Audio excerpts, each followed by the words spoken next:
Salam sejahtera bagi kita semua. Shalom, Om Swastiastu, Namo Buddhaya, salam kebajikan.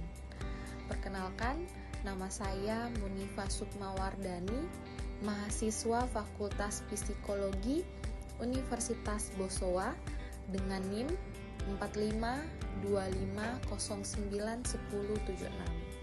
Di sini saya akan menjelaskan 7 poin penting Be Proaktif. Yang pertama, tanggung jawab pribadi. Yang kedua, kebebasan memilih. Yang ketiga, terus belajar dan berkembang. Yang keempat, bahasa proaktif. Yang kelima, inisiatif. Yang keenam, bertindak berdasarkan nilai, bukan perasaan. Yang ketujuh, menjadi reaktif adalah kebalikan dari proaktif. Yang pertama adalah tanggung jawab pribadi atau personal responsibility. Proaktif berarti menyadari bahwa kita bertanggung jawab atas hidup kita sendiri. Perilaku kita adalah hasil dari keputusan kita, bukan kondisi atau keadaan di luar diri. Orang proaktif tidak menyalahkan cuaca, situasi, atau orang lain. Manfaat dari tanggung jawab pribadi adalah kehidupan lebih terkendali, meningkatkan kepercayaan diri dan harga diri, mengembangkan karakter dan kedewasaan. Contoh dalam pekerjaan, menyelesaikan tugas tepat waktu, tidak menunda pekerjaan atau mencari alasan jika ada kendala, proaktif mencari solusi atau melapor lebih awal ke atasan, menjaga komunikasi yang jujur dan terbuka. Yang kedua, kebebasan memilih. Kebebasan memilih adalah salah satu prinsip utama sikap proaktif. Artinya, seseorang memiliki kendali atas respon dan tindakannya sendiri, meski dipengaruhi oleh situasi, tekanan, atau emosi. Maknanya, kita tidak selalu bisa mengontrol apa yang terjadi, tapi kita selalu bisa memilih bagaimana meresponnya. Sikap proaktif menekankan bahwa keputusan dan tindakan adalah hasil pilihan sadar, bukan reaksi otomatis terhadap keadaan. Manfaat kebebasan memilih adalah mengurangi stres dan konflik, karena kita tidak bereaksi otomatis terhadap situasi, melainkan memilih respon yang tepat. Meningkatkan tanggung jawab pribadi, sadar bahwa setiap tindakan adalah pilihan sendiri, bukan akibat lingkungan. Mendorong pengambilan keputusan yang rasional, membantu berpikir sebelum bertindak, bukan terbawa emosi atau tekanan teman. Contoh dalam kelas adalah teman mengejek jawaban di depan kelas. Sikap yang kita ambil adalah tetap tenang, fokus pada jawaban sendiri, dan memperbaiki jika salah, memilih fokus pada apa yang kita ketahui. Kesimpulannya, kebebasan memilih berarti kita selalu punya kendali atas tindakan kita sendiri, dan sikap proaktif muncul ketika kita memilih respon yang tepat, bukan bereaksi secara emosional atau otomatis. Yang ketiga, terus belajar dan berkembang. Sikap terus belajar dan berkembang adalah keinginan dan upaya untuk meningkatkan kemampuan, pengetahuan, dan kualitas diri secara berkelanjutan. Orang yang memiliki sikap ini tidak puas dengan keadaan sekarang, selalu mencari pengalaman baru, menerima kritik, dan memperbaiki diri agar lebih efektif dalam pekerjaan atau kehidupan sehari-hari. Manfaat sikap terus belajar dan berkembang adalah meningkatkan keterampilan dan kompetensi, membantu seseorang lebih ahli dan produktif di bidangnya, menjadi lebih adaptif terhadap perubahan, siap menghadapi teknologi baru, sistem kerja baru, atau tantangan baru. Meningkatkan kepercayaan diri dan profesionalisme karena selalu memperbaiki diri dan mampu menghadapi masalah dengan baik. Mendorong inovasi dan kreativitas, terbiasa mencari cara baru atau solusi lebih baik dalam pekerjaan, membuka peluang karir dan pengembangan diri. Orang yang terus berkembang biasanya lebih cepat mendapatkan promosi atau tanggung jawab baru. Contoh dalam pekerjaan adalah sikap terus belajar dan berkembang di pekerjaan berarti tidak berhenti mengembangkan diri, selalu mencari pengetahuan, keterampilan, dan cara kerja baru agar tetap efektif dan relevan di lingkungan pekerjaan. Yang keempat, bahasa proaktif.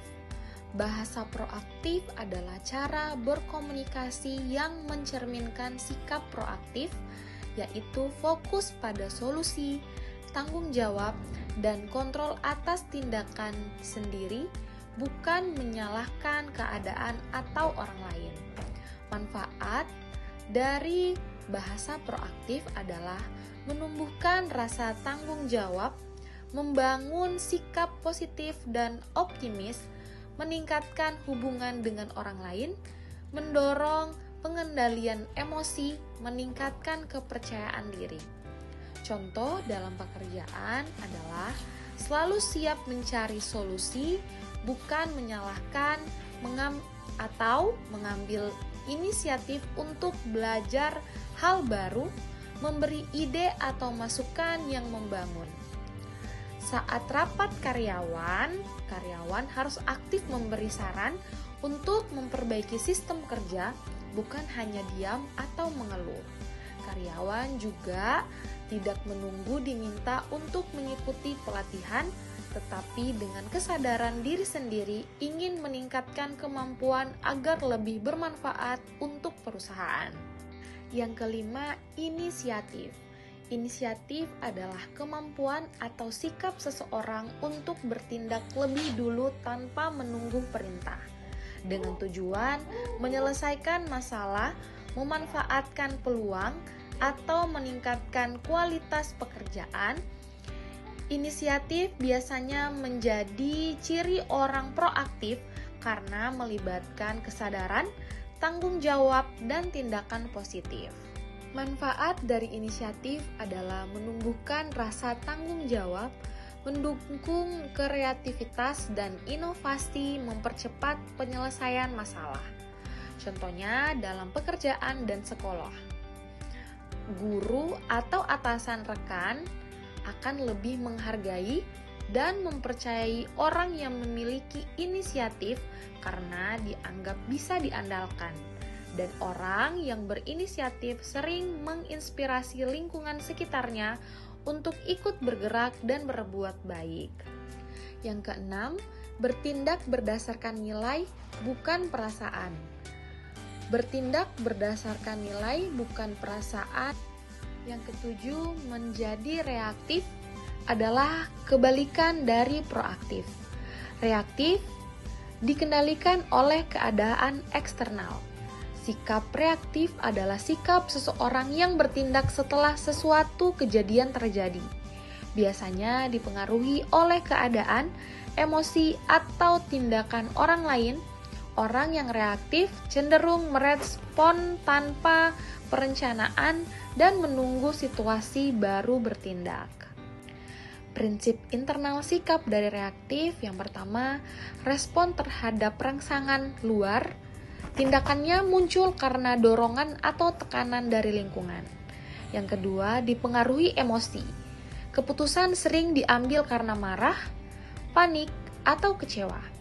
Yang ketiga, kurang kesadaran diri. Tidak menimbang akibat sebelum bertindak. Yang keempat, bergantung pada situasi. Tidak memiliki kendali penuh terhadap tindakan sendiri. Manfaat sikap reaktif jika dikelola positif. Yang pertama, cepat bertindak dalam keadaan darurat. Yang kedua, tanggap terhadap masalah yang muncul. Yang ketiga, menunjukkan kepedulian terhadap lingkungan.